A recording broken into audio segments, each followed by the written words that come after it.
Sementara itu, Saudara, UNHCR mengapresiasi sejumlah pihak di Aceh yang telah mulai menerima kembali para pengungsi Rohingya.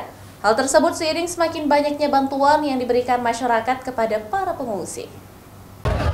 Setelah isu penolakan dan demo yang dilakukan oleh mahasiswa, saat ini sejumlah instansi dan masyarakat mulai menyalurkan bantuan untuk para pengungsi Rohingya yang ada di Aceh, seperti para pengungsi yang berada di Balai Mesraya, Banda Aceh.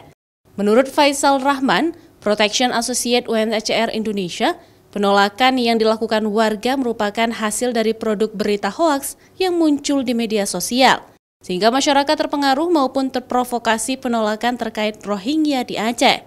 Alhamdulillah kita sangat berharap kemudian semakin terbuka ya, karena yang terjadi sekarang yang sangat masif sekali adalah hate speech, misinformasi yang disampaikan, sehingga mungkin cukup wajar ketika kemudian masyarakat kita di awal-awal karena langsung mendapatkan berita dan itu langsung yang dikonsumsi, tapi dengan ada verifikasi ataupun tabayun yang dilakukan sekarang ataupun kemudian pemberian pelurusan informasi, ini kelihatannya sudah mulai agak lebih membaik kondisinya dan kita berharap terus akan membaik sampai dengan kembali seperti normal dulu.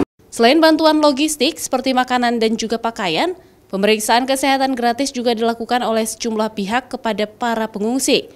Saat ini UNHCR berharap para pengungsi tersebut segera dipindahkan ke tempat yang lebih layak. Syahril, Kompas TV, Banda Aceh.